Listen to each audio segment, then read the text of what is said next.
fasaqu fiha fahaqqa 'alaiha al-qaul fadammarnaha tadmira. Ini bisa jadi untuk filosofi kita berbangsa. Jika Allah Tuhan itu menghendaki sebuah bangsa itu hancur, maka dia biarkan para elit bangsa itu untuk berbuat sekehendaknya, al-mutrafun, lalu diingatkan oleh mereka yang membawa kebenaran, Rasul dan siapapun yang membawa kebenaran. Dia tetap tebal muka, dia tetap ugal-ugalan, dan dia tetap gegabah, dan bahkan dia terus berjalan dengan kesalahan dan keserakahannya, lalu bangsa itu menjadi hancur. Nah, ada 3 hal yang membuat bangsa ini menjadi retak. Pertama adalah sifat sembrono dari mungkin warga bangsa atau elit bangsa, siapapun dia. Dan sikap gegabah sembrono ini lalu menjadi culture, lalu dibenarkan oleh publik, gitu ya. Kemudian yang kedua, sistem yang luruh, yang lemah.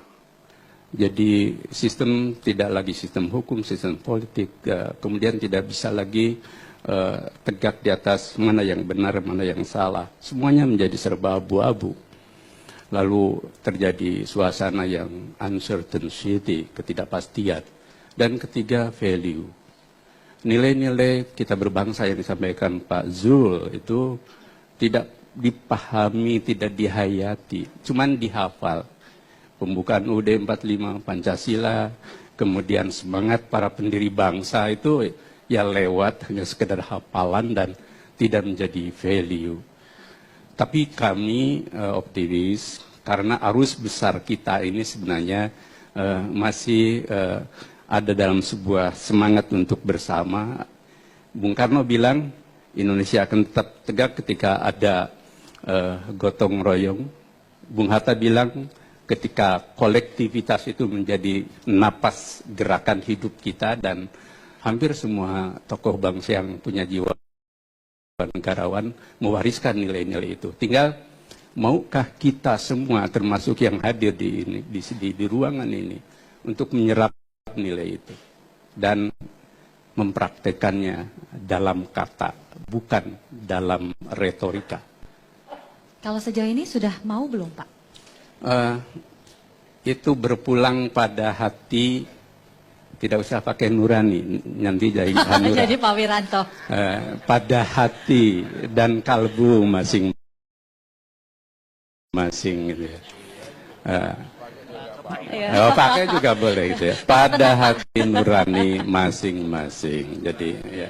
Sebab siapapun dia tidak pernah bisa membohongi dan mendustai hatinya.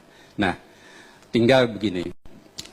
Kami Muhammadiyah, Nahdlatul Ulama, dan kekuatan-kekuatan agama di semua sudut negeri ini sebenarnya punya semangat yang sama bahwa retak wajar, ibarat sebuah rumpun bambu yang dia bergerak dan kadang juga saling bergesek, gitu ya. Tetapi kita harus terus berdialog dan kita terus mencari jalan. Tapi kuncinya ketulusan. Ketulusan. Jadi selama kita masih berpura-pura, selama kita masih memaksakan kehendak, dan selama kita masih juga ingin ugal-ugalan di tengah keprihatinan rakyat kita,